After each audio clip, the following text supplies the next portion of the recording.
Et Asie Direct nous emmène aujourd'hui au Japon et c'est Marie Linton que nous retrouvons à Tokyo. Bonjour Marie. Bonjour. Alors dans quelques instants, nous découvrirons votre reportage consacré aux délinquants seniors. Mais tout d'abord, un œil sur l'actualité japonaise de ces dernières heures. Et on reparle du Yasukuni, ce sanctuaire au cœur de Tokyo, avec une nouvelle visite controversée, Marie. Oui, effectivement, les visites de politiques se succèdent aujourd'hui même au Yasukuni à l'occasion du festival d'automne qui se tient en ce moment dans ce sanctuaire de Tokyo où, je le rappelle, sont honorés la mémoire de 2,5 millions de soldats japonais, parmi lesquels 14 criminels de guerre. Alors ce matin, 160 parlementaires ont fait le déplacement ainsi qu'un ministre. Le Premier ministre Shinzo Abe, lui, a préféré ne pas se rendre en personne au Yasukuni, mais il s'est contenté de faire une offrande au sanctuaire et ce geste a suffi à irriter la Chine qui a immédiatement protesté. Alors pourquoi toutes ces tensions autour du sanctuaire Yasukuni?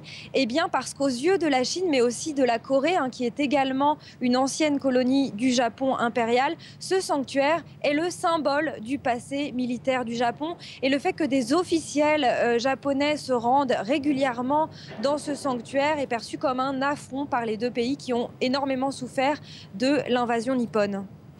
Dans l'actualité japonaise, Marie, il y a aussi et toujours les conséquences du typhon Wifa. Le Japon continue de compter ses morts. Oui, effectivement, le dernier bilan fait état de 25 morts et de 27 disparus. Les ravages causés par le typhon Wifa qui a balayé l'archipel mercredi dernier continuent de faire la une des journaux. Ici, le Yomiuri Shimbun qui diffuse la photo des secouristes qui continuent de fouiller les débris à la recherche de potentiels survivants sur l'île d'Oshima, une île située à 120 km au sud de Tokyo et qui a été extrêmement durement frappée par des pluies torrentielles et un impressionnant glissement de terrain. Shinzo Abe, le Premier ministre, a d'ailleurs prévu de faire le déplacement sur cette île d'Oshima dimanche prochain sur fond de polémique. Les habitants d'Oshima se demandent effectivement pourquoi ils n'ont pas été évacués avant le passage du typhon présenté comme le plus puissant de la décennie. Alors on en vient à votre reportage, Marie, consacré, je le disais, à ce nouveau phénomène qui inquiète les autorités japonaises. Il s'agit du boom des papis délinquants.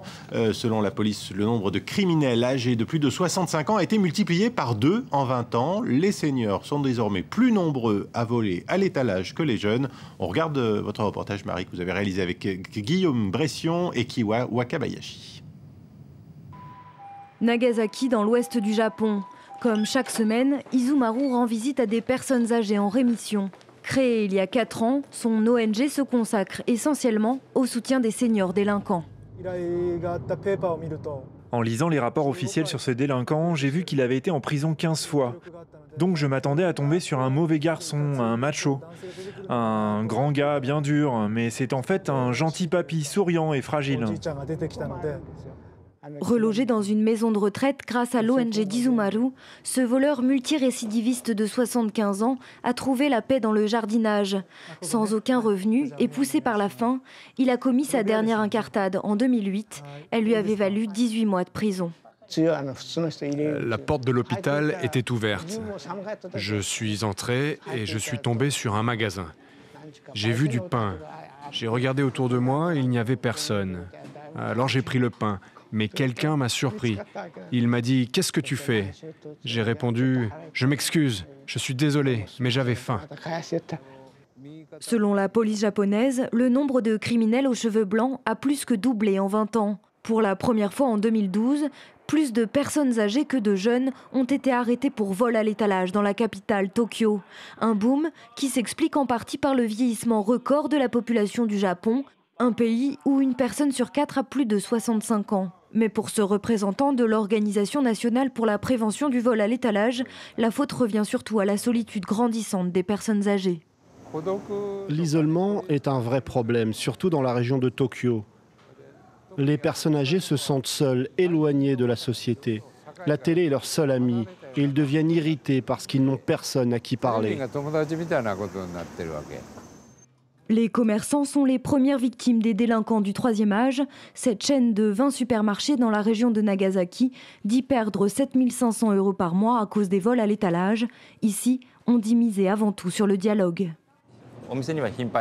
Certaines personnes âgées viennent ici tous les jours parce qu'elles ne savent pas où aller ou qu'elles s'ennuient. Donc notre meilleur remède contre le vol à l'étalage, c'est de parler aux gens. Ici, nous n'utilisons pas tellement la vidéosurveillance. Malgré cette hausse des papis délinquants, le Japon a toujours l'un des taux de criminalité les plus faibles au monde. Le nombre de crimes et de délits continue d'ailleurs de baisser régulièrement depuis 9 ans. On se retrouve juste après votre reportage, Marie Linton, toujours depuis Tokyo. Alors vous le disiez à l'instant, hein, le Japon connaît l'un des plus faibles taux de criminalité au monde. Alors comment expliquer cette délinquance très spécifique des personnes âgées ? Mais écoutez, le manque d'argent est évidemment l'une des motivations. Hein. Le vieux monsieur qu'on a rencontré dans ce reportage le prouve bien. C'est vrai que même au Japon, certains retraités n'ont que peu ou pas de revenus. Mais les autorités nippones insistent surtout sur un autre facteur, et c'est la solitude grandissante des Japonais, des personnes âgées au Japon. Il faut savoir qu'au Japon, la solidarité familiale était extrêmement forte, et aujourd'hui encore, des personnes âgées continuent de vivre sous le même toit que la famille, mais cette tradition est en train de se perdre peu à peu, et aujourd'hui 5 millions de personnes âgées vivent seules, et certaines sont tentées de s'occuper ou d'attirer l'attention en volant. Le monsieur de l'ONG, monsieur Izumaru, nous disait par exemple que certaines personnes âgées préféraient même rester en prison, où elles avaient finalement de la compagnie et où elles recevaient 3 repas par jour. Merci Marie pour ces explications et pour ce reportage. Marie Linton à Tokyo. C'était donc Asie Direct.